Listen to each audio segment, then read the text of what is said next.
Sir.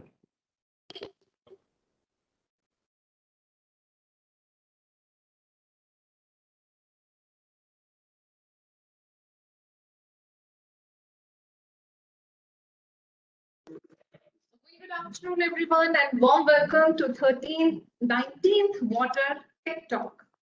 A very warm welcome. I'm Anupma, the director and editor of Water Digest, and I welcome you all in 19th Water Tech Talk being planned by National Water Mission and is supported by Water Digest. We all know that agriculture sector is the biggest user of fresh water supplies, and that is important. Thus, it is very important that we judiciously require and judiciously use water in this sector. In India, if I talk about, almost 78% of water is being consumed by the agriculture sector. And it is very important that we respect this resource and we need to work towards increasing water use efficiency in the irrigation sector.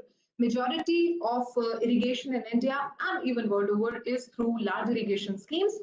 But somehow the supply side management approach is insufficient to support the growing demand as far as agriculture sector is concerned. And so there is a lot of focus on farm development, including the introduction of various water saving technologies and also various other interventions. That's where today's Water Tech Talk is focusing on. Today we have a very important topic, irrigation efficiency improvement through on-farm water management. And we have a wonderful speaker, Dr. Ashish Pandey, who is a professor and head of the Water Resources Department, IIT Roorkee. We have a lot to hear from him and the kind of work he is doing and how he is contributing towards increasing water use efficiency as far as on-farm development is concerned. So for the Water Tech Talk, I would like to give a small message that due to certain urgent meeting and unavailability, we do not have Debashri ma'am with us for today's Tech Talk. However, she has sent her wishes for the success of the program today. And also to give a quick brief about the Water Tech Talk, we have with us the representative from National Water Mission, Mr. Shiv Dikshit, who is the advisor with National Water Mission. Over to you, Shiv Dikshit ji, for your address.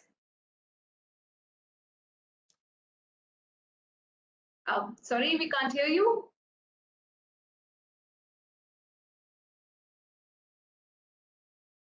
Am I audible? Yes, please. Yeah. A very, very good afternoon to all of you. On behalf of the National Water Mission, I, SM Dikshit, the advisor technical, take this opportunity to extend a very warm welcome to our guest speaker, Dr. Ashish Pandey, for gracing this occasion and participating in this Tech Talk on a virtual platform. As we know, that per capita availability of water has significantly come down in our country and likely to come down further with a growing population and demand. There is a saying that you never know the worth of water until the well runs dry. To overcome the gap between the demand and supply, the need of the hour is to water conservation and the more efficient and effective use of water resources. Keeping this aspect in mind, Honorable President of India has launched the Jal Shakti Abhiyan Catch the Rain campaign on the 29th March 2022 with the tagline, Catch the Rain where it falls and when it falls. JSA CTR 2022 is the being taken up in all the urban and the rural areas in all the districts of our country to cover the pre-monsoon and the monsoon period from the March to the November 2022. This campaign is taken forwarded by the National Water Mission with a several components such as the water conservation, rainwater harvesting, conservation of the traditional water bodies, reuse and recharge of the borewells, watershed development, intensive afforestation, and a new component that is a spring shed management. The state government is also requested to set up the Jal Shakti Kendras in all the districts headquarters. This will be a single point knowledge center for the dissemination of the information related to the water conservation and water use efficiency, etc. National Water Mission is working in close collaboration with the different line ministries, state government, district authorities, with the full participation of the people, besides making the people aware about the rainwater harvesting and the conservation. National Water Mission is also organizing the Water Tech Talk and Water Talk series. The inception of Water Tech Talk has been initiated by the National Water Mission, and the first talk in this series was delivered on the 9th October 2020. By initiating the Water Tech Talk series, we have provided a platform to talk about the cutting-edge technologies in water sector and providing a window to the people for knowing about the latest technology involved in the field of water. For this, we have been quite successful in organizing the 18th Water Tech Talk till date, and this is the 19th one. Besides the water conservation, next important aspect in the field of water is the water use efficiency, which is becoming one of the key issues faced by the farmer and the water managers in our country. And also one of the goals of the National Water Mission, that is increasing the water use efficiency by 20%. Growing crops which are the less water intensive and suitable to the agroclimatic conditions using the micro irrigation techniques. These are a very important aspect of the water use efficiency. Today's talk is to be delivered on the irrigation efficiency improvement through on-farm water management by none other than one of the talented personality in this field, Dr. Ashish Pandey, presently working as a professor and head Department of Water Resources Development and Management, IIT Roorkee, which is my alma mater also. Dr. Ashish Pandey has the PhD degree from IIT Kharagpur, and today he is going to speak about the irrigation efficiency improvement through on-farm water management. Dr. Ashish Pandey has published more than 200 research papers, and he also guided the 10 PhD and the 85 MTech students. He is deeply involved in the water resource sector. We are eagerly waiting to listen our esteemed speaker, who will share his knowledge about the irrigation efficiency, the improvement through the on-farm water management. We are thankful by your kind gesture in accepting to deliver this public talk at a very, very short notice, despite of your numerous and the tight schedule of the assignment. That's all from my side. I once again welcome to all of you in this Tech Talk. Now I request Dr. Ashish Pandey to take over the charge and share his knowledge about this field. Over to you, Dr. Pandey. Thank you, Mr. Dixit, for giving. I think you have already set the tone for this talk, that how I am going to discuss about various aspects, how water management is possible at on-farm level. And thank you, madam, for inviting me for this talk. I think, as we all know, that India is an agrarian country, where we can't say that we will reduce the water requirement for agriculture sector. And at the same time, since our population is increasing and demand for more food and fiber is also increasing. So we have to see that how we can meet the future demand of food and fiber by providing sufficient food to all the population. If we see the productivity of irrigated agriculture and rain-fed agriculture, there is a big difference. Productivity of rain-fed agriculture is around 0.97 tons per hectare per year, as compared to, if we talk about irrigated agriculture, it's around 4 tons per hectare per year, and in advanced country, it's around 8 tons per hectare per year. You know that irrigation is a big sector. So there are so many aspects. If we will talk to X person, he will say that you should do in this way so that you can make improvement. So a lot of expert, lot of thoughts, lot of experience. So I'm also one of them. Let us hope that my experience will be helpful to all the audience and listeners. And I think whenever you are talking about irrigation, you can't leave the water availability of our country. How water is available, what kind of different sources are available, and how we are able to utilize it for agriculture purpose. As we all know that ministry is doing a lot of work for farmers and definitely for irrigation. Till date, if we see that around 112 million hectare of area has been brought under irrigation, and only around 95 or 96 million hectare is being really used, and still there exists a gap of 16 million hectare. And you know that in irrigation, lot of things are there, like you are having dam, barrage, main canal is there, distribute is there, then minor, then below the minor, below the outlet, things are dealt by the farmers, above the outlet, things are dealt by the government. Ultimate user is farmer. So we have to give a full weightage to the farmers, that he should accept whatever irrigation sector we have designed, he should accept it. So even if the government is doing all kind of arrangement for having a good network, even then if farmer is not accepting the system, then our all the efforts are nullified. So in this regard, I did a lot of research work related to these things. Initially, people were talking about how much water is available. Accordingly, we have to see that how much we can give to farmer, but it is not like that.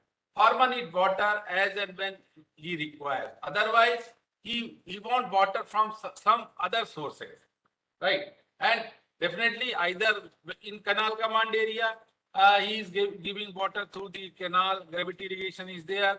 And if water is not supplied in the canal command area due to certain reasons, because there are certain reasons are there why government is not able to supply canal water, right? Like if you don't have sufficient rainfall in a particular year or particular season, then you are not able to supply irrigation water to the farmers. Then farmers are doing pumping, and one can see that how people have misused the groundwater, I would say.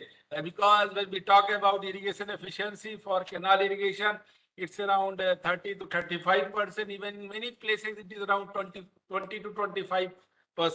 But if you talk about groundwater, it goes up to say 50 to 60%, but at the cost of electricity, at the cost of groundwater depletion, because we don't know the value of water. So in this regard, we have to think that. And one more thing, it's not so easy to convince the farmer to adopt a new technology. Then you have to be among the farmers, then only they will accept whatever you are suggesting. In this regard, IIT Roorkee has done a lot of work with farmers, and some small steps which can really make some improvement in the water use efficiency. Hopefully, actually I know that especially in the Haridwar district, we have done a lot of programs, farmer awareness programs, some research work also we are doing, not at the lab level or at the IIT form.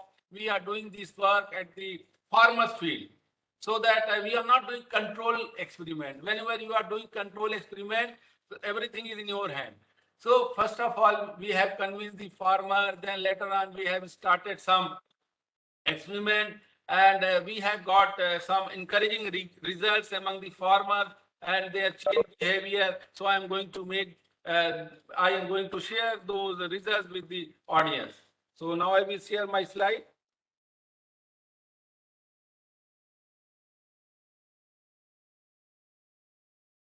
Slide is visible? Hello? No, Dr. Pandey.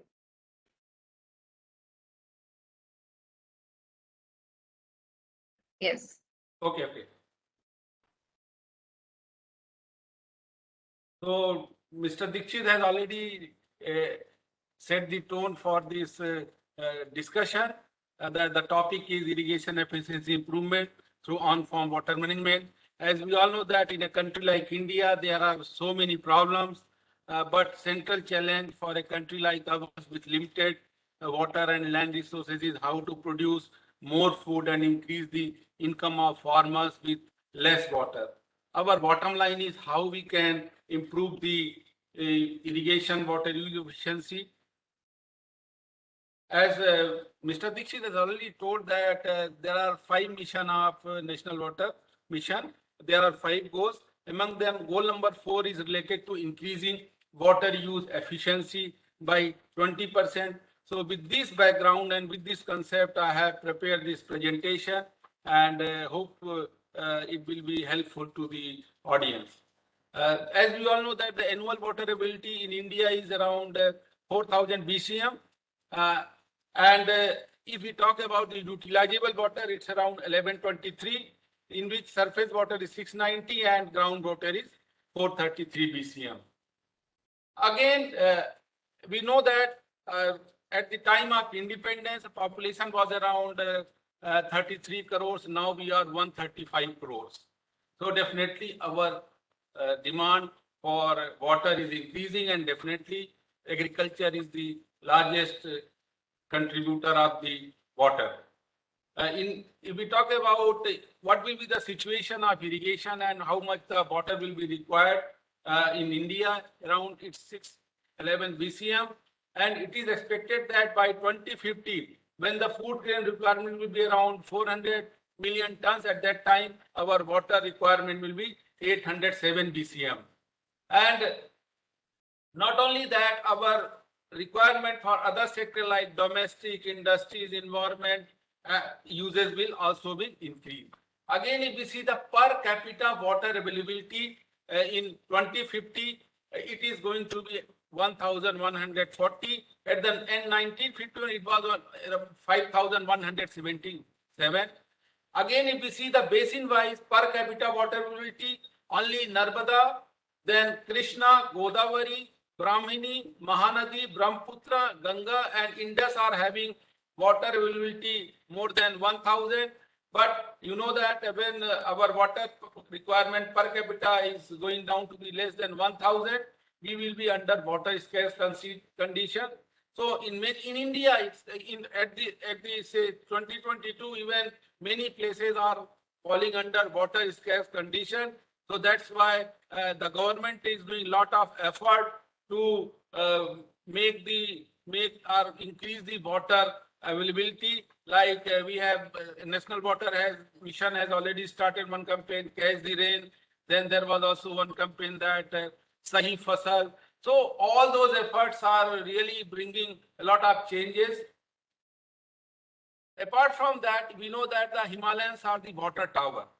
But the Niti Aayog report says that around 50% of the springs in Himalayan regions are drying up, which are affecting thousands of villages for their domestic and livelihood needs.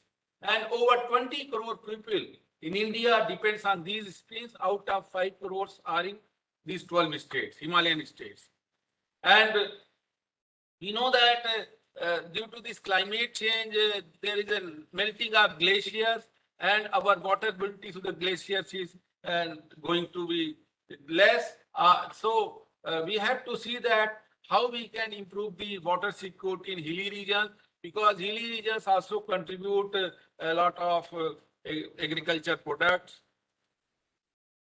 Not only that, whenever farmers are doing agriculture, they are putting a lot of fertilizers, insecticides, and these fertilizers, insecticides are creating non-point source pollution.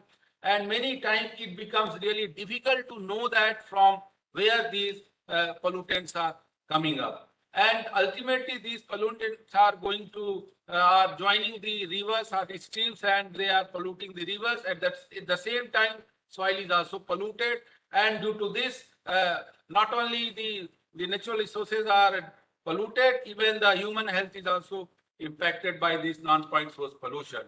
So we can say that in Indian condition, groundwater is depleting, surface water is polluted, rainfall is wasted, population is increasing, demand is also increasing, consumption is also increasing, industrial growth is there, and water-based economy is also increasing, agriculture demand is increasing, but water availability is decreasing. Water for health and environment is also increasing. Water business is increasing. So we can say that our future is really uncertain. So we have to think that how we can increase the water availability. Again, we talk about the irrigation potential created by the government. Ultimate potential which can be brought under irrigation is 139.9 million hectares, out of which 112 has already been created, but irrigation potential utilized is only 96.5. So there exists a gap of say around 60 million hectares. If we talk about this gap, and this irrigation potentials are created with large investment. So if we say that we are not able to utilize our exchequer money, so it will not be wrong. So we have to see that how we can utilize this irrigation potential fully. Again, the question is even the irrigation potential created, if we see that our efficiencies are too low. In India, it has been observed that average paddy production, average paddy water requirement is 980 millimeter. But scientifically, FAO has given a clear-cut guideline that it should not go beyond 400 to 700 millimeter. Again, if we talk about the productivity in India, it's around 3.6 tons per hectare per year, which is far below the world average, and in China it's around 6.8 tons per hectare per year. If we talk about in numerical terms, we are using 2,800 liter water to produce 1 kg of rice, as compared to China, where they are using 500 liters of water to produce 1 kg of rice. And even then, we are able to only irrigate 60% of paddy cultivation, while China it's 100% cultivation. Again, if we see the total area, around 26 million hectare area is falling under paddy crop, but the water which is used by the paddy crop is around 47%. Again, if we see the water applied for paddy crop starting from Chhattisgarh to Punjab, in Chhattisgarh around 350 millimeter, and in Punjab it's around 1800 millimeter. So if we follow the FAO pattern or FAO guidelines, then we can save judicious use or restricting the water use up to this level. We can save around 109 billion cubic meter of water annually, and we can bring additionally 20 million hectare area, and additionally it can produce more than 70 metric tons production. Then coming to the losses which are occurring in the different parts of different sectors in irrigation, like main canal, distributory, and then minor, then it is going to the farmer's field below the outlet. Here in this presentation, my main focus is how we can bring bring changes in the mindset of the farmer, so that our irrigation efficiency at the on-farm level can be increased, because in the field itself there are 30% losses, and farmer is the real stakeholder. You know that when the system is big, it's really difficult for the government to manage it properly. So the farmer can be motivated, and some small technique, because whenever you are talking about technique, if you are giving some hi-fi technique or complicated technique to the farmer, so farmer is not going to adopt that technique. So we have to see that whatever technique or technology we are suggesting to the farmer, they should easily adopt it and use it.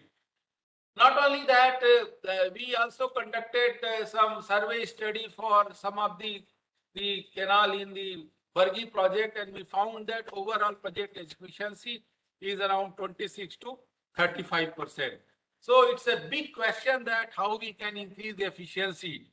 So if we talk about irrigation efficiency, so it means that we have to express the effective utilization of irrigation water, then only we can increase the irrigation efficiency. This is composed of all elements like water distribution, water application within the irrigation project. From the water supply point of view, when it reaches to farmer field, sometimes we are miscalculating that how much water has reached in the farmer's field and how much water was delivered from the dam. That should be the efficiency. But in my opinion, that should not be there, and we should see that how much water has been released at the outlet and how farmer has utilized that water. It should be considered as the application efficiency. I think that we can bring lot of changes, because in groundwater generally when they are doing the pumping, and definitely our farmers are having their own pumping system. So at that time, conveyance losses are minimal. Then we have to train or educate the farmer that how they should utilize the water in their farm. And I think that should be the strategy, so that the water use at farm level can be minimized. if we see the overall irrigation efficiency in the irrigation scheme, this consists of the conveyance efficiency, application efficiency, and multiplication of both the conveyance and application efficiency gives the overall irrigation efficiency. Then coming to the what are the major issues? Like whenever we talk about this efficiency, sometimes we are not clear that what are the real problems. Because in water sector, water availability is one thing, but whether water is supplied at right time, whether its uniform distribution is there, what kind of arrangement has been made by the command area authority, what kind of irrigation system the farmers are adopting, all those things are to be considered while discussing about the water use efficiency. Actually, it has been observed that many irrigation projects are performing below their capacity. It is because of some inadequate system design. Sometimes system layout is not reflecting the existing condition. Sometimes appropriate governance is also hampering the proper utilization of water. And many a times it's really difficult to change the farmers to adopt new technology or irrigation method. So the most obvious manifestation that can bring bringing the shortcoming gap, how we can fix, how can minimize the gap, how we can make our water supply reliable, and how we can minimize the water wastage. And those things are possible with the little bit maintenance and involvement of the farmer. In many places, it has been observed that if farmers are not fully involved with the irrigation system, so system get deficient, and we are not able to fully utilize it properly. Sometimes proper allocation of water is not there for a particular command area. So then also lot of problems or issues are coming up among the farmers. And it's obvious that if we are not able to create some confidence or sense of responsibility among farmers, then they are not going to adopt any improved technology which we are doing irrigation. Some of the factors which are really to be considered while doing checking the on-farm water use efficiency. There are many factors which are influencing the water use in agriculture sector, like terrain parameters. How is the topography? Sometimes because this land leveling require more money, and sometimes because you know that India is in India farmers land holding is not so big. Even then, sometimes they don't want to do their land leveling properly. So we have to see that how we can influence or how we can motivate them for proper land leveling. What kind of crop practice they are adopting? Just like National Water Mission has initiated that Sahi Fasal. So they should be convinced that so that they should adopt the proper cropping practice. How rainfall? Definitely, sometimes when irrigation is provided, this effective rainfall is not considered. So that is going as a waste. And you know that once canal is not regulated in considering this rainfall, then ultimately it is going to be a waste. And especially this is more important when farmers are adopting ground or using the groundwater. So this rainfall must be considered while doing irrigation. Irrigation supplementation. They should know that if they say X amount of water is available, at what time the farmer or irrigation should be given, because you know that when the crop is at say crown root irrigation stage or some stage is there, so we should see that when irrigation is must so that our crop can get proper water, so that there is it is not affecting the crop yield. Water distribution methodology, that is very, very important because again it comes to the farmers that what kind of methodology, water distribution methodology he is adopting in his field, especially in the canal area, canal command area. No farmer is ready to adopt this pressurized system of irrigation. Land development and field water application, again, this is related to how the farmer is convinced for land leveling and what kind of irrigation method he is going to adopt. That is very important.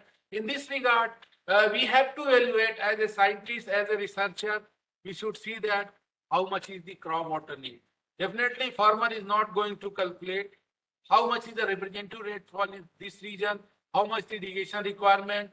Then we should also, we are also not able to tell the farmers that how much actual irrigation has been supplied and what was really required at your field. And then finally, considering these factors, we can estimate the water use efficiency of the that particular command area or from that particular outlet. So these management, I think if we are working on these aspects, so definitely these management strategy can benefit the small and marginal farmer. And not only that, in India, we know that now it has been clear, it is clearly visible that due to this climate change, there is erratic rainfall distribution, and sometimes in monsoon, rain is very less and our reservoirs are not full. At that time, we can't assure the farmer to provide the water for irrigation purpose. So what kind of approach we should adopt for on-farm water management? We should monitor the flow at distributary and release at the outlet of the water course. Definitely, this is a very challenging because in not many places we are having monitoring system at the distributary level or minor levels. So we should have this flow measurement system. We should also do the soil moisture monitoring, groundwater level monitoring, and climatological variable, so that at field level these can be implemented. Because ultimately, as rightly said by Mr. Dikshit, that we should go for the not only we are working on supply management side. We are not working on demand management side. If we want to work on demand management side, definitely we have to go for the monitoring. We have to see the soil properties. Little bit like at least the farmer should know that how much is the infiltration capacity of the soil. Then only he should do the irrigation accordingly. Assessment of crop water requirement, definitely this is very important, because when irrigation systems are designed, at that time whatever crop water requirement was estimated, that has been practiced, and it is on that basis only the water is supplied to the farmer's field. But you know that you can't force the farmer to continue with the same system of cropping. Then farmers are changing their cropping pattern. So this again we have to revisit the crop water requirement at the command level, so that we are able to supply the appropriate quantity of water to the farmer's field. Definitely this thing is really lacking, that we are not doing many external research so that we can tell the farmers what are the pros and cons, because for the farmers, seeing is believing. If they are seeing the changes in their field, then only they will adopt, or their neighbors can adopt. So we have to see that we should promote the external research. We should develop irrigation scheduling, considering the crop, soil moisture, climatological condition.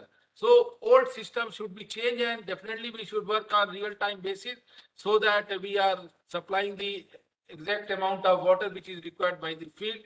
We should also see that how the things can be moved to the micro irrigation system, like drip and sprinkler should be adopted appropriately in the farmer's field. And like as I mentioned that while doing the land leveling, sometimes farmer is really hesitant, so that some satellite-based information are available through which they can use the digital elevation model, and they can find out where the hillocks are there, so that it can be removed and better water uniformity is there. So there are certain solutions for on-farm water management which we have tried in nearby IIT Roorkee. As I mentioned that I have requested a farmer to give his land to do some experiment. So in this regard, I am going to discuss that study, how these farmers are helping us and what we have done. Definitely, we have to shift from the water resource development to water resource management, because now it's very, very difficult to bring a new project. So whatever project has been created by the government, then we have to manage it properly. Not only that, even this irrigation infrastructure like branch canal, main canal, sometimes these are also not maintained properly. So we have to see that they are maintained properly, then only proper amount of water can be released at the farmer's field or in the whole command area. Irrigation scheduling is must because as on today, we see that there is no irrigation scheduling. If we talk about irrigation scheduling, either one should go for the soil moisture measurement or you should go for the weather-based calculation of evapotranspiration, so that again appropriate amount of water can be adopted. Micro irrigation should be there. Water audit is must because if we are not doing the water audit, then we will never achieve the irrigation efficiency more than 30-35%, because you don't know that how much water you have taken and how much water has been used by him. Like one new thing I'm going to tell, that many times people are ignorant about this agro advisory services. Like Government of India, IMD has started one program, that is Gramin Krishi Mausam Seva project. Under that project, they are providing agro advisory on every Tuesday and Friday. So with this, farmers are really getting benefit. Many people are talking about IoT based irrigation system. That is good, but again, I would say that we are also working on these aspects. But again, it is not so easy to be adopted by the farmer. Many people are saying that like in a country like India, where soil moisture estimation should be done using satellite data, then definitely some changes can be brought, so that I am going to discuss. And participatory irrigation is must, because if farmers are really contributing towards the irrigation system, not only in the water charges, even in management and maintenance of these their water courses are say minor canals, then only we can achieve some good success at the on-farm field. So we have taken a study area that is nearby IIT Roorkee. It's around 18 kilometers away from Roorkee town towards the Delhi. The area is around 1.14 acre. And I would like to mention that this project has been sponsored by National Water Mission, Ministry of Jal Shakti. Initially, when we started this work, we visited the canal command area, and you can see the condition of canal. So, because you know that all the civilizations are developed across the water body. So similarly, when canal was built, nobody was there, but later on, you will find that lot of houses are there. Now what they are doing, they are dumping their domestic waste, sewage, everything in the canal. And you can see the condition of canal. A lot of scoring has occurred in these places. And then we saw the water courses. And if this is the situation of water courses, then how we can expect the good water use efficiency? Then what we did? We did some field measurement, like how much is the discharge, what is the infiltration capacity, how much the bulk density, and how is the soil texture of the soil. I think these are some small tests, and we should do, or we should have some arrangement to do in the farmer's field, so that at least whenever irrigation is applied, then they are taking care of these things. Otherwise, whole effort, our whole money, our whole water is going to be wasted. So we did that thing. And what we did, again, we saw that lot of sediments was there.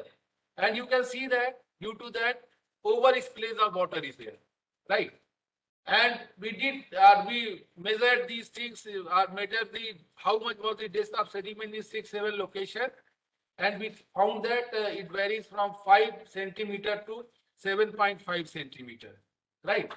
Then what we did, we motivated the farmer, and with our support, we removed the sediments. And ultimately, we found that there is a increase in discharge by 26%. So this can be easily done.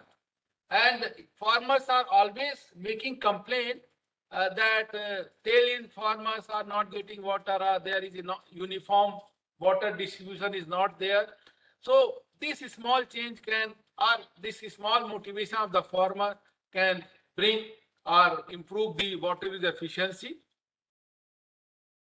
Then as I was talking about irrigation scheduling, that is very important. And for that, we did the irrigation scheduling using the soil moisture data. We tried 3-4 methods like TDR based soil moisture measurement, then soil moisture based measurement using profiler, and not only that, we also tried with the overdrive method. Because whenever you are having some instrument, sometimes instrument can give you error, but whenever you will try with the overdrive method, it is going to be 100% accurate. So with that, we calibrated our instrument and we did the irrigation scheduling considering that. And initially, when we started our work, we told the farmer that we are not going to change anything in your field. We will just see that how you are doing. So initially, they were doing the flood irrigation, and you can see the situation of field. This is for the sugarcane field. Then after that, we told them that you have used this much extra water. I think it was more than 150% as per the scheduling. When we did the scheduling, so whatever water they have applied in their field, it was more than 100%. So we told them that at least you should follow our this moisture measurement, and if you will do the irrigation, you will be always under beneficial position. So then we started slowly and slowly. We told them, why don't you go for micro irrigation like micro sprinkler and drip irrigation? So later on we could convince them, and now we are doing that. So you can see that just I am not telling the complete results that how it was changed, but considering few latest results like when we did the flood, when they did the flood irrigation, net irrigation requirement was 32 and gross was 53, and the amount of water which was supplied was 135 millimeter. So it is more than 100%. This was for the wheat crop. Similarly, in sprinkler irrigation, when we estimated using this soil moisture, net requirement was 30, gross was 40, and irrigation supply was 42. So for the same crop, so they are same crop is grown by the farmer, and same experiment we are doing in this field, and you can see the difference in the water use. Similarly, in drip irrigation or sugarcane field, the water requirement was 61, but irrigation supplied was 125. Similarly, when we use drip, it was near 33 or 35 millimeter. And you can see, if you are showing these kind of changes to the farmers, then only they will be motivated. But if you are telling them numerical terms in a big value, they are not going to adopt it. Then finally, when we compared in terms of, say, how much water was given, how much water can we save if we are going for the sprinkler or drip irrigation. So straight away, everybody knows that if you are using sprinkler, there will be more water saving as compared to flood and drip irrigation. Then not only that, if you want to this kind of thing in the farmers field, or if you want to motivate the farmers, we will have to go for the water auditing. This is must. Just like always we are keeping balance of our money or account. So similarly, we should go for the water audit irrigation sector, so that farmer is well aware of that, how much is the demand, how much was supplied, and how he has managed is the field. So this should be there. In irrigation sector, as I mentioned that many a times farmer is not willing to go for the land leveling. Now there is a trend of laser land leveling. If someone is going for the laser land leveling, he can save water by 10 to 20%. And whatever money is invested, that can be recovered in, say, 3 to 4 years. Not only that, we have to go for the lining. lining cannot be done in the full water course, but we have to do some, say, diagnostic analysis there in the minor canal or in water courses, and accordingly we can suggest lining in some specific places where water loss is more. So in diagnostic analysis, just like we are going to doctor for our regular health checkup, similar way we should go for the health checkup of the canal so that we can understand that what are the lacuna. Like you can see that there is a cutting of bank by the farmers, and definitely these things are done by the farmers, not by the other. Sometimes animals are directly using the canal water. So these are some, this is the kind of social problem. So we are preparing a proper ghat for animal drinking, so these kind of problem can be avoided. So you can see that by doing some small recurrence survey or the diagnostic analysis, one can find out the strength and weakness of the system, and these things can really make a lot of changes in the improvement of efficiency. Not only in this experiment, even then before, as our regular course, always we are motivating our students to go there, go to the farmers field, and definitely do some measurements so that you know that how much is the infiltration capacity of soil, how much is the soil moisture in the soil, how much is the velocity, whether the velocity is sufficient, or how much is the cross section area. So at least whatever discharge is released by the released, so that should pass through that particular water course or minor, then only you can say that your system is working nicely. Not only that, we have observed that these are some issues like illegal pumping, these kind of, now these washerman is destroying the bank of canal. Sometimes even farmers are putting obstruction so that they can get more water in their field. So if we are really motivating the farmers, then only these things can be removed. And definitely this participatory irrigation management is very, very important for making changes in the irrigation sector. Not only that, we are also conducting some farmer discussion, what kind of problem they are facing. Although we are not the government, we cannot make any changes, but we can change their mindset so that they are really taking care of the system in better way. Not even after a lot of discussion with the farmers, even then farmers are having some bad experience.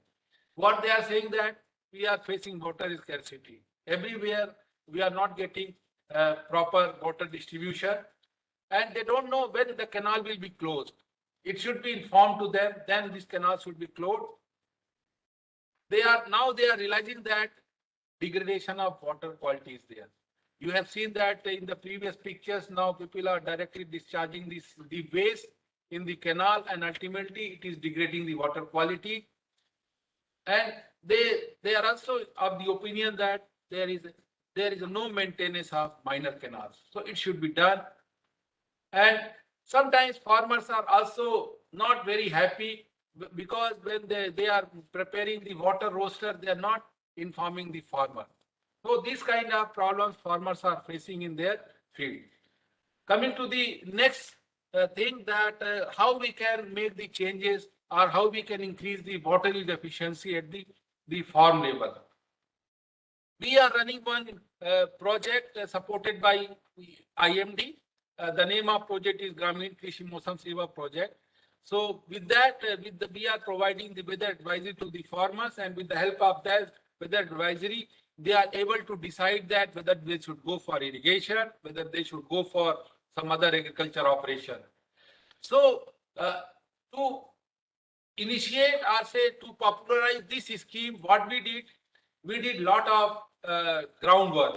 So we visited the farmer villages, different villages. We organized many programs, even not only programs, even we invited them into IIT to show our observatory, so that they are convinced that whatever we are doing, we are having some base.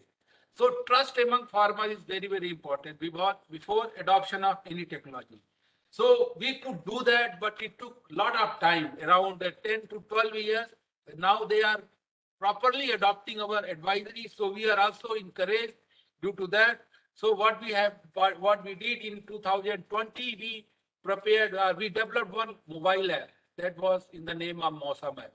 It was the time of, I think it was before the start of COVID. So with this, we started dissemination of this agro-advice services at the block level in Dehradun, Haridwar and Pauri Garhwal district.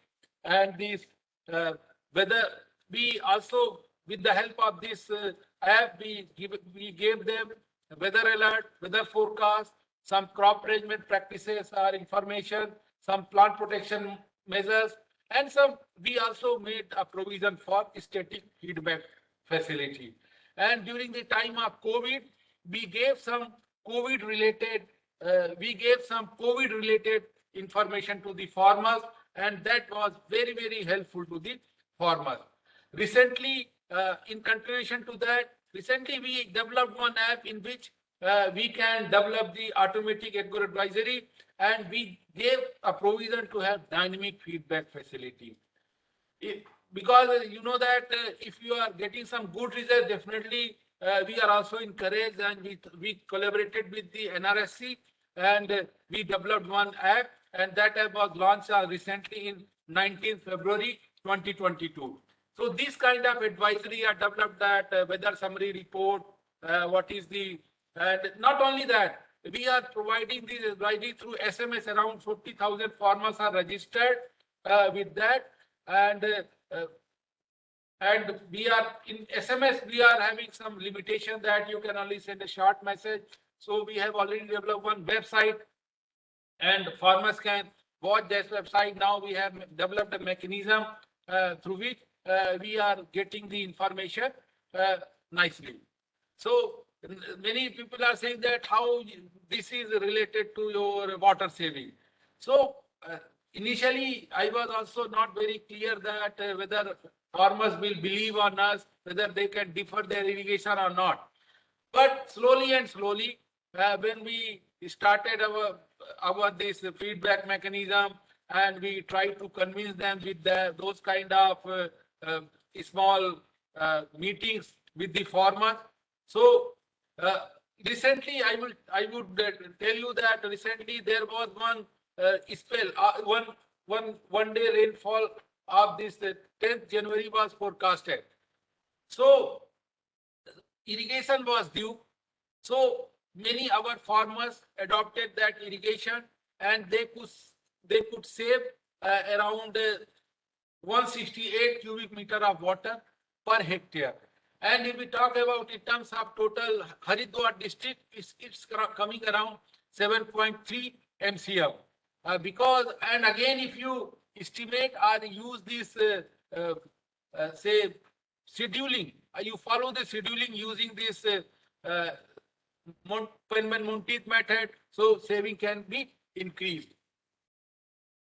Then, not only that, we are also conducting survey with the farmer. With this survey, they can tell that whether they are happy with our advisories or not.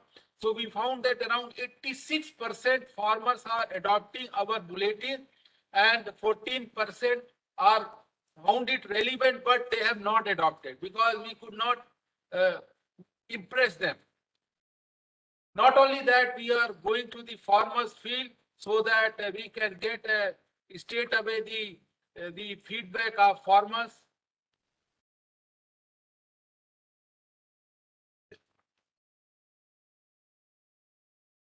We found that most of the farmers are benefited by irrigation or saving of irrigation. We calculated some, although these calculations cannot be taken as a benchmark, but as per our knowledge, we found that in 1 hectare, if irrigation is saved by this agro-advisory services, if rainfall is there, so you can save around 500 rupees per acre, around 1235 rupees per hectare.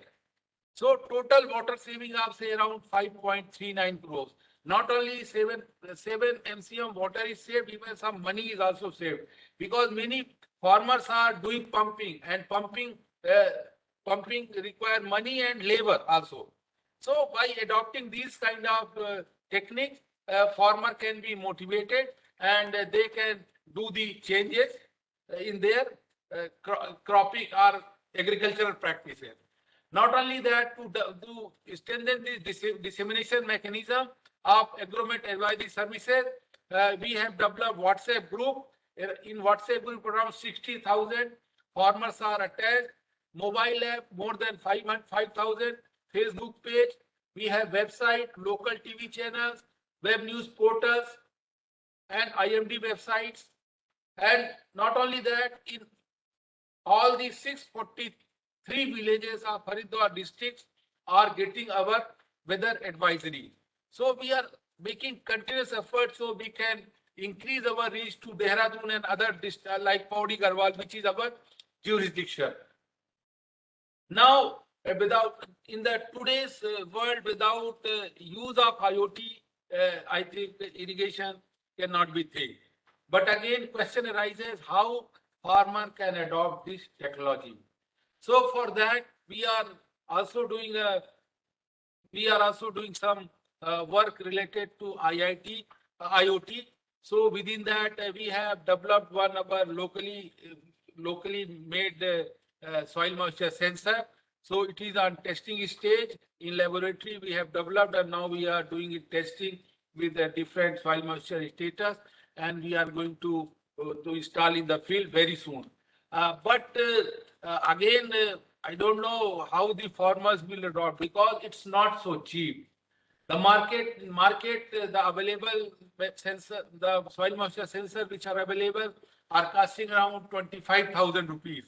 We have made this sensor, it is costing around 10 to 12,000 rupees. So I don't think that it will be easy to convince the farmer that he should go for soil moisture sensor. But we have to do the research, and we have to see its impact after implementation in the field. Hopefully in future it can be done. As I mentioned that since India is a big country, and by talking at the farmer's level is not going to solve any purpose. So we are using the satellite data for soil moisture estimation, so that accordingly irrigation can be decided or irrigation can be supplied to the field.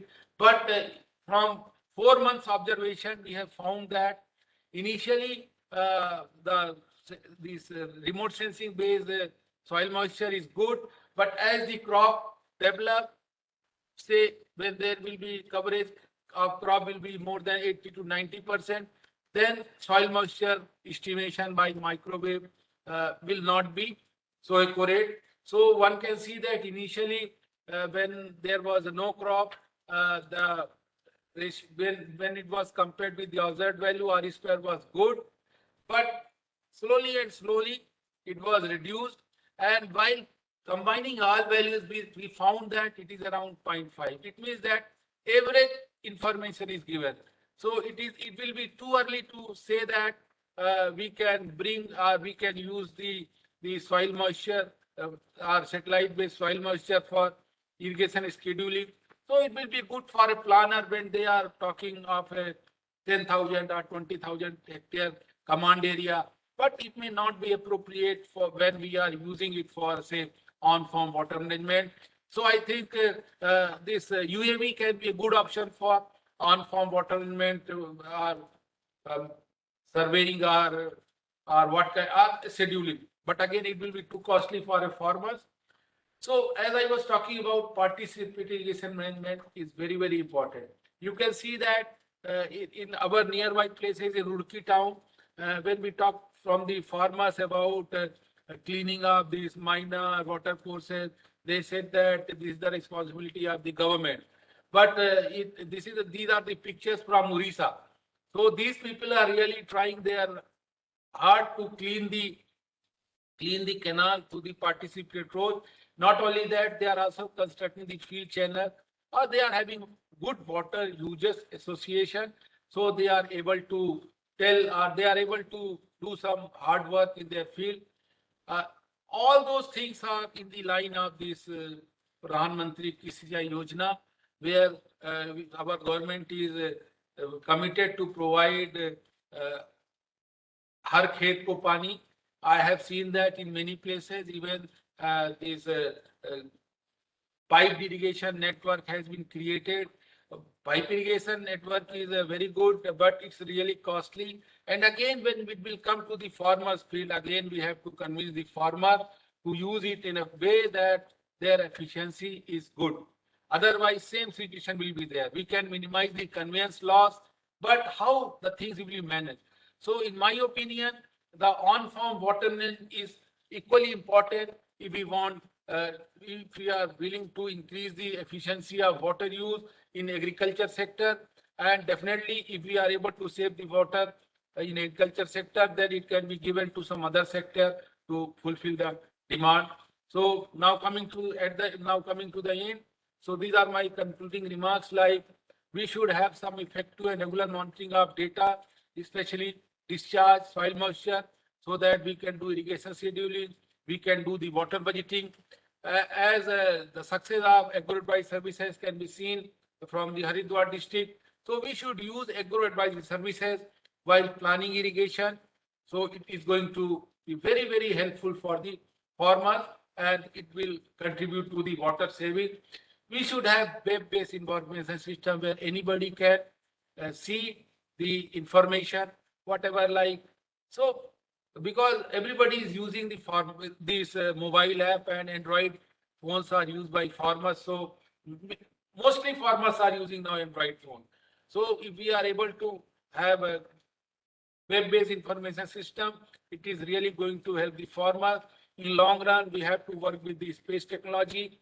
We have to work with the IoT and machine learning based solution, so that better analysis, like all the time we can't go to the farmer's field for doing the soil moisture measurement. In experiment level, it's good, but when it comes to reality, so we have to see that how in the desktop computer various operations, or we can do the proper irrigation scheduling, or how we can do the proper soil moisture monitoring. The most important thing, like water education, is must at all levels. We should have awareness program, and we should have capacity building at different levels. I think the capacity building of farmers is also must. We should tell them the importance of water, and because the charges, water charges are very less. So sometimes they don't value the water. So we have to see that how, again, it's very difficult to increase the water charges. So we have to convince the farmers to respect the water and minimize the use of water. They should adopt the little bit technology. At least they should go for the soil moisture based irrigation, so that lot of water can be saved. You can see that I have given some classic example of 1 or 2 events where how much extra water they have used. Although we can't say them that you should not use this, but we can tell them. So slowly and slowly there will be change in their mindset, and hope they can adopt this thing in future. We should have R&D study, not only field-based. We should have analytical, experimental, so that a real thing can be brought in front of the user community, so that they are able to adopt in a better manner, so that our future is not dark. At the end, I would like to thank National Water Mission for supporting the study. IMD is also, I'm also thankful to IMD for giving us opportunity to work under this project. We are also thankful to the IIT Roorkee for providing all kinds of support which was needed to conduct this kind of experiment. We are also thankful to Mr. Saini for providing land for field experimental purpose. At the end, I would say that natural resources are God gift. We must use them wisely. We owe it to our future generation that we leave them in a better shape than the shape we got them in. Thank you. Thank you. Thank you very much. Thank you, Dr. Pandey, for sharing your knowledge, and also sharing the case studies, the work which is being implemented in parts of Roorkee area. and especially saying that things are not confined to the control environment. It's whatever you're talking is very much practical, and it's already being implemented. So I'm sure there are a lot of learnings, and now we have come to a point where we generally invite participants to ask their queries. So we'll be opening up for the question answer session. Okay, I would be happy to answer those questions. Please. Sure. Sure. So I would also like to tell you that we are live from various social media platforms of Ministry of Jal Shakti, from National Water Mission, also from Water Digest, and people are watching you live from there also. So we have, though we have received a couple of queries, but for all of those who have joined us for the very first time, I'll quickly brief you on the format. You have a choice of raising your hand and putting forward your query directly. We'll unmute you and you can just introduce yourself and put forward your query. And in case you feel like writing to us, some of you have already done that, and I'll be taking up those queries. Still, if you are wanting to ask, please raise your hand and we'll unmute you.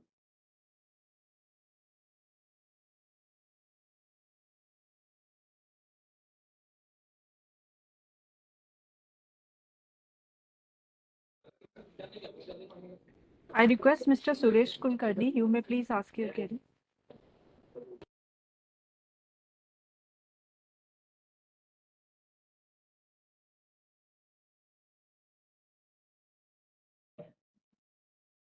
Sureshi, are you wanting to ask something? Yeah. Please. Can you hear me? Yes, we can. Please go ahead. Thank you. First of all, No, we're losing on your voice. can you hear me? We can. Please go ahead. Please. Thank you very much. I would like to go straight to that IITs and agriculture universities are doing a lot of experimentation.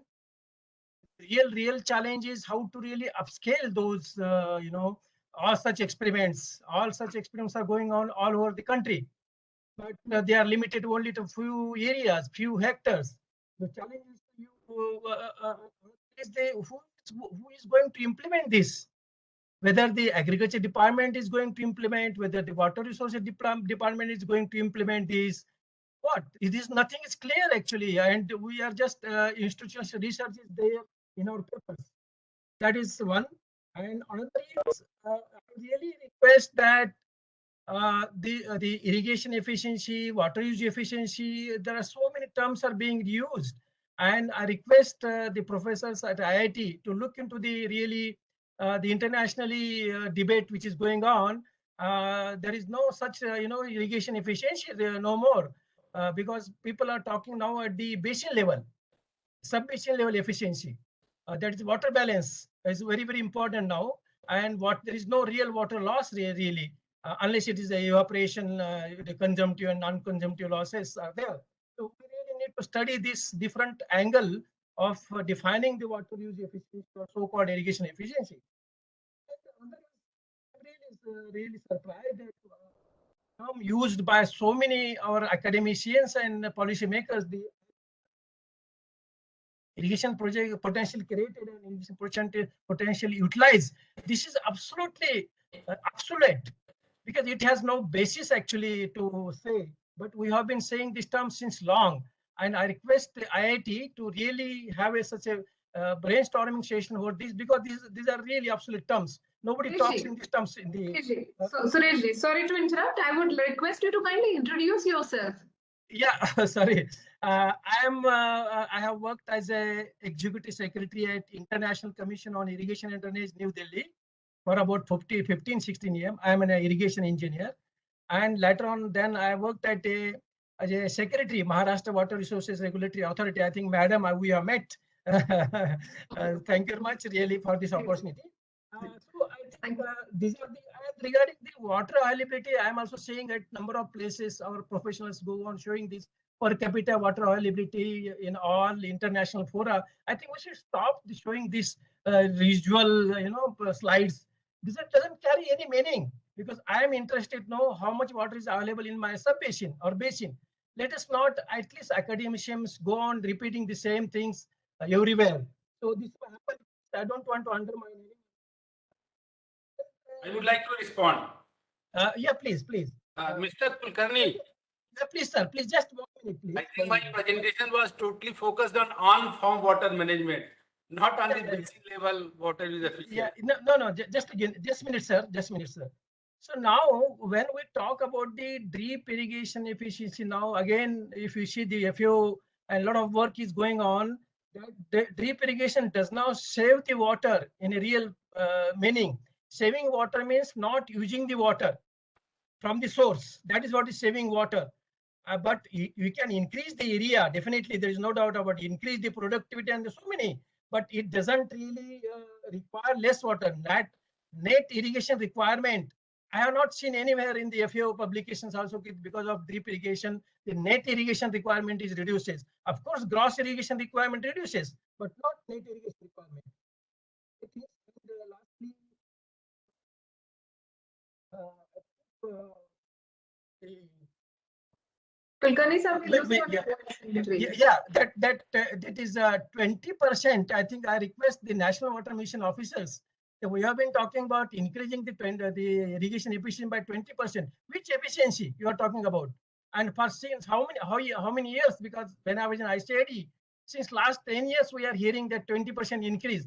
Please let us know where it has been increased so far. What has been done so far? We have been just talking on these subjects from last decade, and nothing is happening because there is a lot of confusion about the whole term.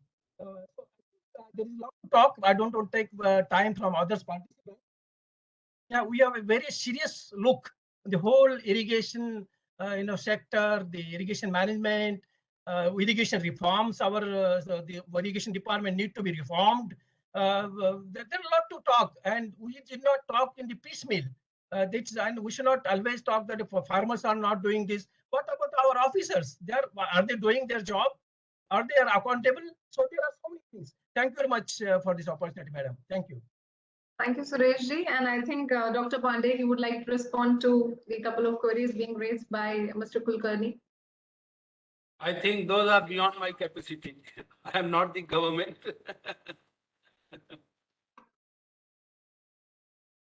Okay, so Kulkarni Saab, you have mentioned a couple of things which are known to most of us, and I think there had been a lot of efforts going on. You yourself being with the Maharashtra Water Regulatory Authority, and we all know that not only the industrial segment, but there had been a lot of focus from your side in connecting with the farmers and having their participatory approach. Whatever you're raising may be right, but would you like to say something, Mr. Dixit? Nothing, madam. Nothing. Because this is a policymaker decision. So, Mr. Kulkarni, I think we'll separately hold that discussion with you separately on this, and we'll be happy to take your views forward through our publication, which is Water Digest and well known to you.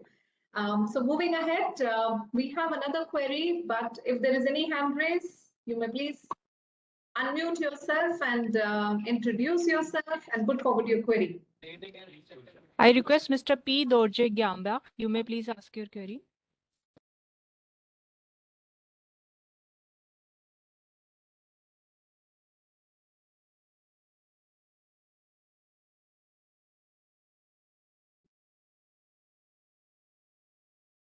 Are we audible? Mr. P. Dorje, would you like to ask something?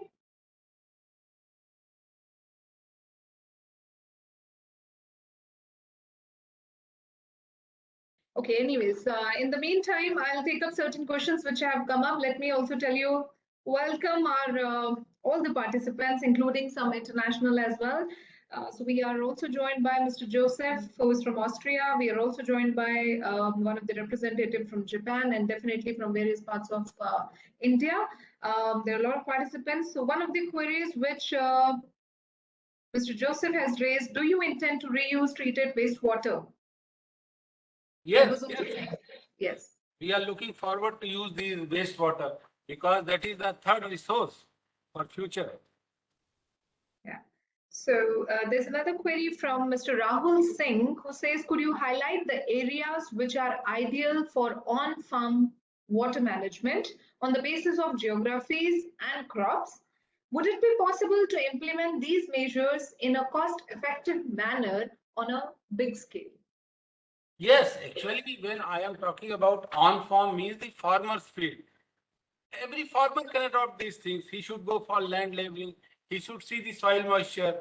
He can do the water measurement. So everything is in the hand of farmers. I am not talking about whole irrigation system. Here I am, because you know that there are two parts in irrigation. One, the things which are below the outlet, those are dealt by the farmer, and above the outlet things are the deal by the government. So here my main focus is how we can motivate the farmers to bring the changes in their water management pattern.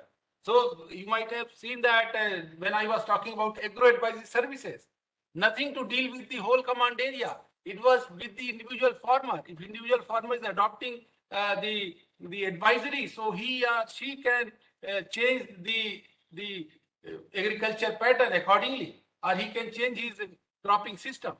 So everywhere it can be adopted. Ms. Kavita Aneja is wanting to know, will the on-farm management for irrigation efficiency affect the groundwater level in the respective areas? Is there some kind of study which you have already conducted and which shows this? No, we have not observed it. Okay. And generally in canal command area, always groundwater increases. If we are giving optimal amount of water to the crop, it doesn't mean that we are against the groundwater development.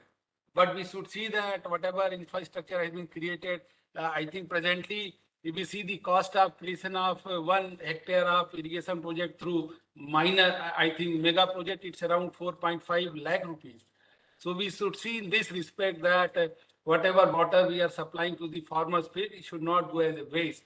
So that's why I'm talking about the optimal water use at the farm level. And at the same time, when we are having 65% area under groundwater, so definitely we should see the soil moisture of the soil, and accordingly we should go for the irrigation in the field. We should go for the land leveling. So these are small things which can be easily adopted by the farmer. I know that it's not in the hand of government to increase the efficiency. It is totally in the hand of the farmers. If farmers are motivated, then only we can bring the changes. Otherwise, no scheme can be properly implemented without the support of the stakeholder. So we must see from the stakeholders' perspective and how we can implement the various things, various technology. When we talk about, say, IoT again, it is a, say, farmer intensive. If he is adopting, then it will work. Otherwise, not. Suppose you have given a system to the farmers that we have installed a soil moisture in his field, but he will remove. He don't want to communicate with you how you can move ahead with you. It is happening in the, say, canal command area. In many places, people are removing the gates. Many people are removing the gadgets. You have seen that in picture. People are putting the obstruction to raise the water level. People are doing the illegal pumping. So we have to change the mindset of the people, right? So nothing to do with the technology even. So we have to change the mindset. Yeah, but I think it is both ways. In fact, in one of your slides, you've also mentioned that there is also a complaint that farmers or other community or other stakeholders are not even kind of roped in during the planning stage. So it is both ways. If government is planning to roll up any scheme which is beneficial for the farmers, it's very important to take the inputs. Actually, our case study is related to this Upper Ganga Canal. It was established in 1854. So it is more than, say, 170 years old system. So even I never see that any water usage station is working with them. There may be water station, but they have made a system, and according to the system, they are using the irrigation water. So in new project, it will be there.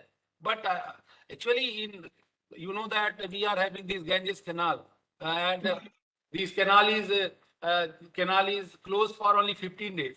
All that time, water is available. So they are looking that water is going, but they are not getting water in their field. So it is very difficult situation for them. So these are different kind of reason. So that's why I selected this area. Because if you have money, then you can think of saving. When you don't have money, then again you are saying that you go for saving, then how it is possible? And generally, as many times we are saying that we will adopt the drip system when water scarcity is there. When water scarcity is there, if you are using drip system, there may be salinity problem. So lot of pros and cons are there. So in my opinion, if water availability is more, then only one should think for saving. Otherwise, it's really difficult. In scarce situation, people are alert, vigilant. Any means they are optimizing the water use. So that's why this study is a different kind of study where there is no water scarcity, in my opinion. Sorry. Another query by Ms. Mansi Tilak. I think you've already shown it in your slide, but still I'll read it out for you. What percentage of water can be irrigated that currently goes to waste through on-farm management? And are there any ways to conserve water for irrigation? I think you've already shown that what is the... Yeah.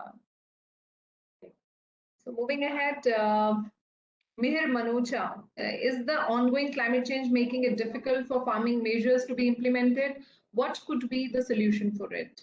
Yes. This climate change, sometimes there is a heavy rain, sometimes there is a no rain, and you know that there cannot be better substitute than natural rain, right? So many people are facing problem. Not only that, sometimes even then now our forecast is improving, and with the use of that forecast, they can minimize their losses. I think my video was not playing. When we interviewed with the farmers, sometimes they were saying that due to the sudden rain, we lost this much area. So it happens. So this is happening due to climate change, because now it is not certain that when there will be rainfall, when there will be. So definitely climate change is impacting a lot in all the agriculture activities and even productivity also. Okay. Indian farmers, Anupam Singh ji ka sawal hai. Indian farmers are still facing various obstacles in terms of both resources and awareness. Which of these ought to be mitigated first and why? मुझे लगता है awareness जरूरी है, resources तो बहुत है हमारी country में, पानी की कमी नहीं है, थोड़ा सा हमें अवेयरनेस की प्रॉब्लम हमें कैसे यूज करना है. And we should not look into government all the time. हमें खुद से भी यानी कुछ ना कुछ बनाना है रास्ता, जिसलिए कि हम आगे बढ़ पाए. क्योंकि कोई भी, मुझे ऐसा लगता है, because I am also associated with उन्नत भारत अभियान, so I have seen that lot of government schemes are there. If they are converging in proper direction, so there is no dearth of resources, and everything can be implemented on ground. Mr. Rakesh Kumar Bajpayee is specifically asking about maize crop. He's saying, what will be the savings of water if farmer uses trencher in maize crop? Would you like to answer this? I have no idea about this. Yeah. Because I am a water resource engineer, right? Right. I'm not a traditional agriculturist.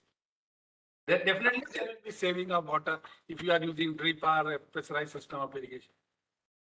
Mr. Raj Gopal is talking about another problem of aquatic weeds, which blocks the irrigation water channels, and there is no proper flow. Hence, we need to look at the cleaning procedures for that also. He has mentioned, and I'm sure it must be part of the overall cleaning process. Yes. Yeah. Okay. And it should be done by the farmers. Don't wait for the government that they will come and clean the canals, right? So many things are to be done by the farmer.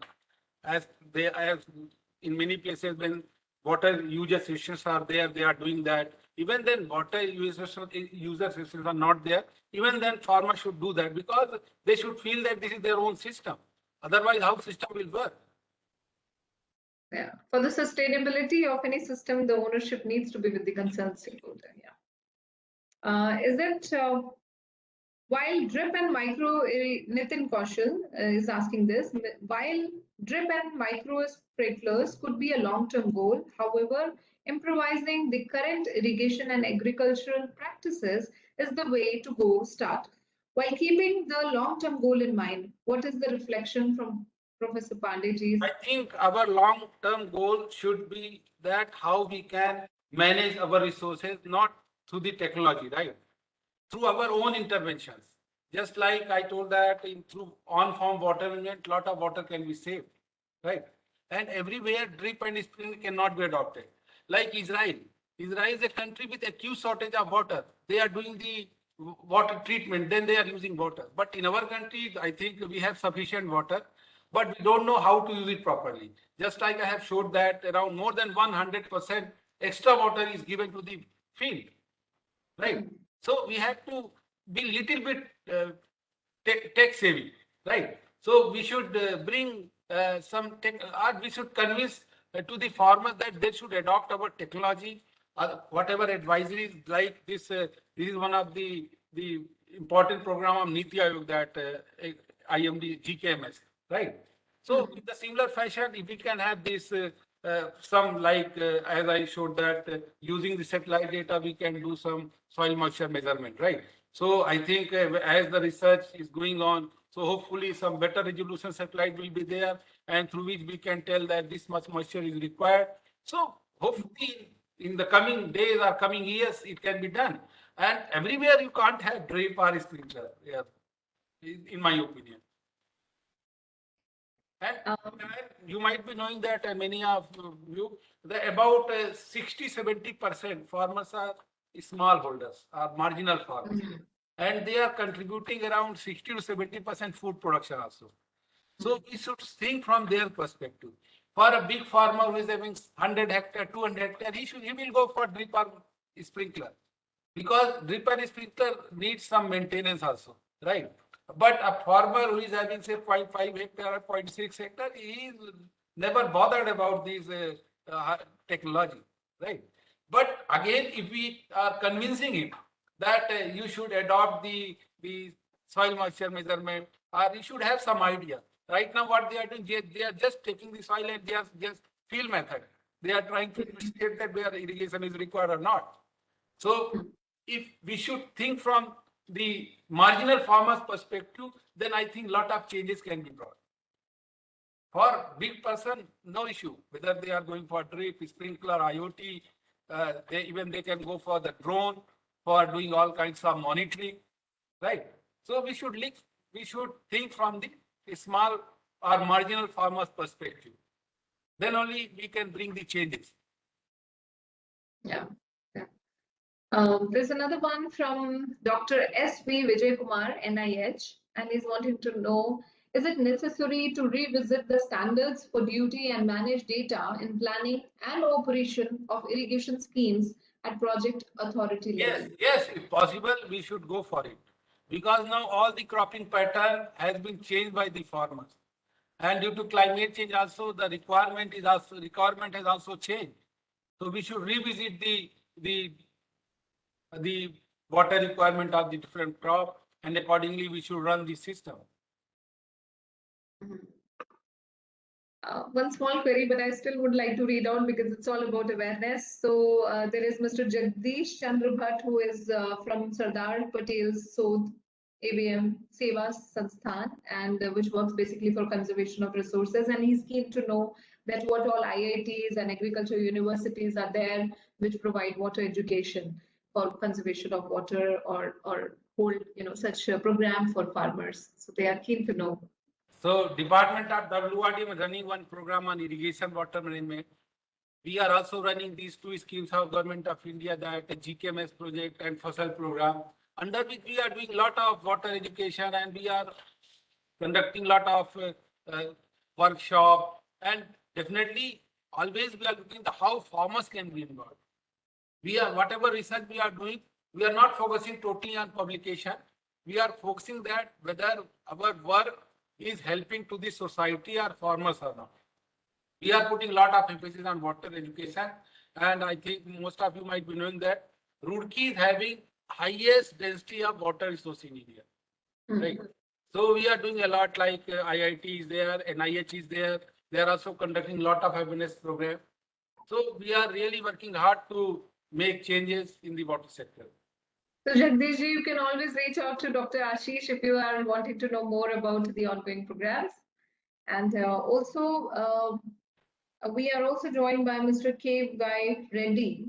He's another specialist in the irrigation sector, agriculture sector, and I think he's also one of the key members with ICID. And there is a Congress 2023, which is being planned in Vizag, and you would like to say something. So may I request my team to kindly unmute Mr. Reddy as well.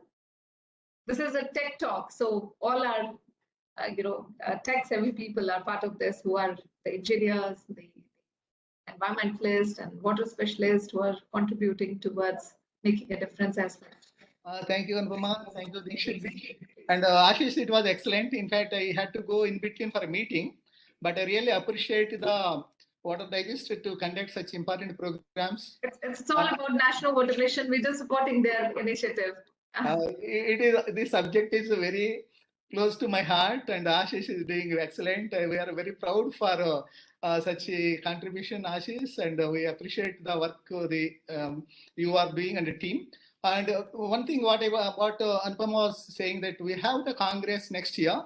All the participants here, all the participants in this conclave, they can be joined definitely. That is the biggest event happening in India after 57 years. And the main theme is tackling water scarcity in agriculture, and what are the ways and means to improve the efficiency and other resources, how can we use. So it is exactly today's requirement. Through this platform, I am requesting all of you to just wait for our first announcement, which is expected in a month. Look into the ICID website. We take the help of Anupama and others to promote this global event happening in India after 57 years. This is a small message I want to give, and where we stand, we are working very seriously, and it's a pride to country. We are bringing that event to India after 57 years. Ashish and Dikshit, Anupama, you are all going to be there to lead a lot of activities there. Just to say a few words. Thank you. Thank you very much. Thank you, Mr. Reddy. Like I said, it's all about awareness, and it's all about reaching out to a lot of people who are trying to make a difference as far as water sector is concerned through whatever way they can. And this was one of the initiative, and this was one of the wonderful talk delivered by Dr. Ashish Pandey. Thank you, Dr. Pandey, for sharing your insight and sharing the case studies. Anybody who is willing to reach out to the concerned person can always write to us at info@thewaterdigest.com, or you can also reach out to Mr. Dikshit or a team or the team of National Water Mission. Also, there had been a lot of queries. I tried taking up a lot of them. Still, if there are some which I missed, please be assured that all your queries will be answered, and they'll get their place on National Water Mission's website in the FAQ section of National Water Mission's website. So I hope you all overall found this talk interesting, informative, and a lot of your queries were also answered. Before we end, Mr. Dikshit, would you like to convey something on behalf of National Water Mission? Maybe a thank you note from your side? Just a formal vote of thanks that Dr. Ashish Pandey has given the wonderful knowledge sharing about the on-farm farming. And what I would like to say that your knowledge give us the insights and enhance our knowledge in this field. And sir, whatever the National Water Mission is doing, we are all doing for the nation. And whatever Mr. Kulkarni is saying, that we are conversing all the schemes, and the ministries is also thinking in this way. And there are some issues which we cannot discuss on this platform.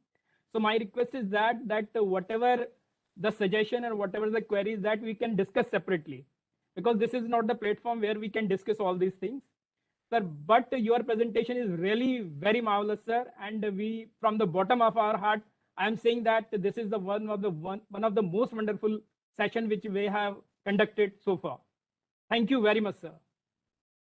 Thank you, Mr. Dikshit. Thank you, Anupama. Thank you to all. Thank you. Thank you, Dr. Pandey, and thank you, Mr. Dikshit, and thank you all our participants, because they are the one who have made these talks and tech talks popular with their participation. And like I said, we are joined by various participants from across the globe. So I'm glad that you've been continuously looking forward to these Water Talk and Tech Talk series, and the Water Talk and Tech Talks. And we'll meet you soon. As soon as we'll have the update for the next Water Talk or Tech Talk, we'll update it on our website, on social media platform of National Water Mission, Ministry of Jal Shakti, and Water Digest. Till then, do take care, and I hope you found this overall program interesting and informative. Like I said, thank you, Dr. Pandey, once again for this wonderful talk. Thank you. Thank you for joining us Thank today. you very much. Thank you. Thank you.